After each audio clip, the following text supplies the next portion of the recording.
नमस्कार दोस्तों, तेजस एकेडमी में आपका स्वागत है। यह डिक्टेशन 85 शब्द प्रति मिनट की गति के आसपास बोला जाएगा, जो शुरू होगा 5 सेकंड बाद। कानूनों को मंजूरी देने या ना मंजूर करने का अधिकार भी संसद के पास होता है। इसके अधिकार के द्वारा भी संसद कार्यपालिका का नियंत्रण करती है। कोई भी विधेयक संसद की स्वीकृति के बाद ही कानून बन पाता है। जिस सरकार को विधायिका में मन माफिक बहुमत होता है, उसके लिए संसदीय स्वीकृति प्राप्त करना कठिन नहीं, लेकिन यह मानकर नहीं चला जा सकता है कि यह स्वीकृति मिल ही जाएगी। इस सहमति के लिए शासन दल या गठबंधन के विभिन्न सदस्यों अथवा सरकार और विपक्ष के बीच गंभीर मोल तोल और समझौते होते हैं।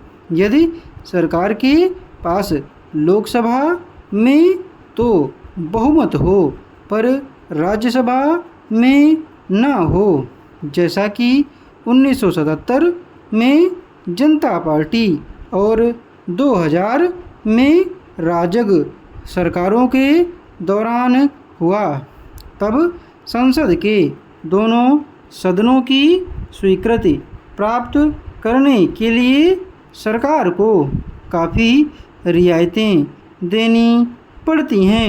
अनेक विधेयकों मसलन लोकपाल विधेयक, आतंकवाद निरोधक विधेयक को राज्यसभा ने अस्वीकृत कर दिया। संसद द्वारा कार्यपालिका को उत्तरदायी बनाने का सबसे सशक्त हथियार अविश्वास प्रस्ताव है, लेकिन जब तक सरकार को अपने दल अथवा सहयोगी दलों का बहुमत प्राप्त हो, तब तक सरकार को हटाने की सदन की यह शक्ति वास्तविक कम, काल्पनिक ज़्यादा होती है।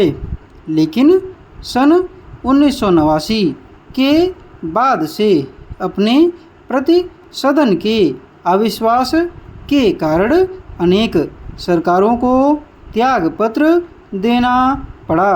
इनमें से प्रत्येक सरकार ने लोकसभा का विश्वास खोया, क्योंकि वह अपने गठबंधन के सहयोगी दलों का समर्थन बनाए न रख सकी। इस प्रकार संसद कार्यपालिका को प्रभावी ढंग से नियंत्रित कर सकती है और एक उत्तरदायी सरकार का होना सुनिश्चित कर सकती है। परंतु इसके लिए जरूरी है कि सदन के पास पर्याप्त समय हो, सदस्य बहस में रुचि रखते हों और उसमें प्रभावशाली ढंग से भाग लें और सरकार तथा विपक्ष के आपस में समझौता करने की इच्छा हो। पिछले 2 दशकों में लोकसभा और राज्य विधानसभाओं के अधिवेशनों तथा इनमें होने वाली बहस पर खर्च किए जा रहे समय में उत्तरोत्तर गिरावट आई है।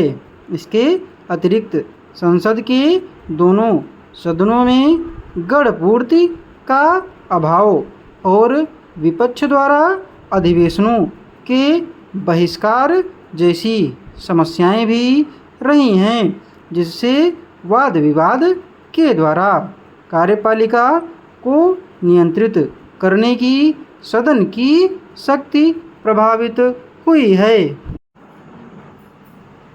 डॉक्टर राजेंद्र प्रसाद स्वतंत्र भारत के प्रथम राष्ट्रपति थे।